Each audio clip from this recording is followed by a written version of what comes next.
ঘরোয়া রাজনীতির কারণেই হাসিনাকে নোটিশ, বলছে দিল্লি। বাংলাদেশের ক্ষমতাচ্যুত প্রধানমন্ত্রী শেখ হাসিনাকে দেশে ফেরাতে ইন্টারপোলের দ্বারস্থ হয়ে কার্যত নিজ দেশে ভারতবিরোধী রাজনৈতিক ভাষ্য তৈরি করতে চাইছে মুহাম্মদ ইউনূসের অন্তর্বর্তীকালীন সরকার। এমনটাই ঘরোয়াভাবে জানাচ্ছে সাউথ ব্লক। বিদেশ মন্ত্রকের শীর্ষ সূত্রের বক্তব্য, এগুলি করা হচ্ছে বাংলাদেশের রাজনৈতিক গ্যালারিকে বার্তা দিতে। রেড কর্নার নোটিশ দিলেই যে ভারত থরহরি কম্প হয়ে কোনো সিদ্ধান্ত নেবে এমন বিন্দুমাত্র সম্ভাবনা আদৌ নেই। বরং এই সময় দাঁড়িয়ে এই কথাই ঢাকাকে মনে করিয়ে দিতে চাইছেন কূটনীতিকেরা, দেশের অর্থনীতিকে কোণঠাসা অবস্থা থেকে ফিরিয়ে আনতে এবং ভবিষ্যতের ধাক্কা সামলাতে ভারতের সঙ্গে বাস্তবোচিত সম্পর্ক তৈরি করা উচিত। নয়াদিল্লির উপর রাজনৈতিক চাপ বাড়ানোর নীতি নিলে বাংলাদেশের অর্থনৈতিক পরিস্থিতির সুরাহা হবে না।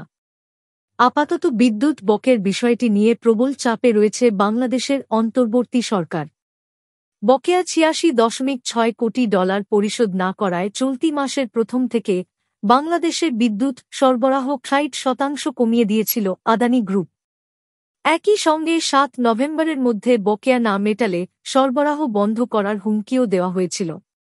এই অবস্থায় দেশকে আঁধারে ডুবে যাওয়া থেকে বাঁচাতে বাংলাদেশ বিদ্যুৎ উন্নয়ন বোর্ড ১৭.৩ কোটি ডলারের একটি নতুন লেটার অব ক্রেডিট জারি করেছে।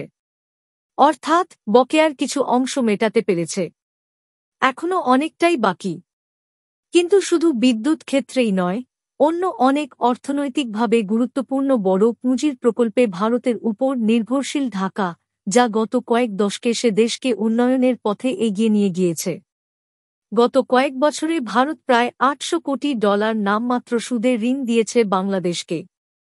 এছাড়া অনুদান দিয়েছে বিভিন্ন প্রকল্পে, যার মধ্যে রয়েছে সড়ক, রেল, সেচ, নৌ বন্দরের মতো ক্ষেত্র। ওষুধ এবং খাদ্যপণ্যের ক্ষেত্রেও ভারত নির্ভরতা যথেষ্ট। সাউথ ব্লকের হিসাব, ২০২২ থেকে ২৩ আর্থিক বছরে ভারত বাংলাদেশ বাণিজ্যের পরিমাণ প্রায় ১৬০০ কোটি ডলার। দ্বিপাক্ষিক সম্পর্কে গুরুত্বপূর্ণ স্তম্ভ হয়ে দাঁড়িয়েছে শক্তিক্ষেত্রে সহযোগিতা। পাশাপাশি অয়েল ইন্ডিয়া এবং ওএনজিসি বিদেশ লিমিটেড যৌথ মঞ্চ তৈরি করে সে দেশের উপকূলবর্তী এলাকায় তেল নিষ্কাশনে বড় ভূমিকা নিয়েছে। বিদেশ মন্ত্রক জানিয়েছে, এই মুহূর্তে ভারত থেকে ১১৬০ মেগাওয়াট বিদ্যুৎ আমদানি করছে বাংলাদেশ। পাইপলাইনে ভারত থেকে বাংলাদেশে হাই স্পিড ডিজেল পরিবহন উল্লেখযোগ্য সাফল্য। প্রাকৃতিক বিপর্যয়, খাদ্য নিরাপত্তা, শক্তি ক্ষেত্রে নিরাপত্তার মতো বছর লেগে থাকা সংকটে নাস্তানাবুদ বাংলাদেশের অর্থনীতি।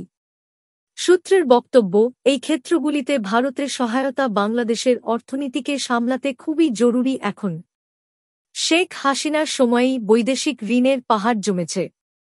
সর্বশেষ পাওয়া সরকারি তথ্য অনুযায়ী জাপানের কাছ থেকে ৯২১ কোটি ডলার, রাশিয়ার থেকে ৫০৯ কোটি, চীনের থেকে ৪৭৬ কোটি এবং ভারতের থেকে ১০২ কোটি ডলারের ঋণ বাংলাদেশের।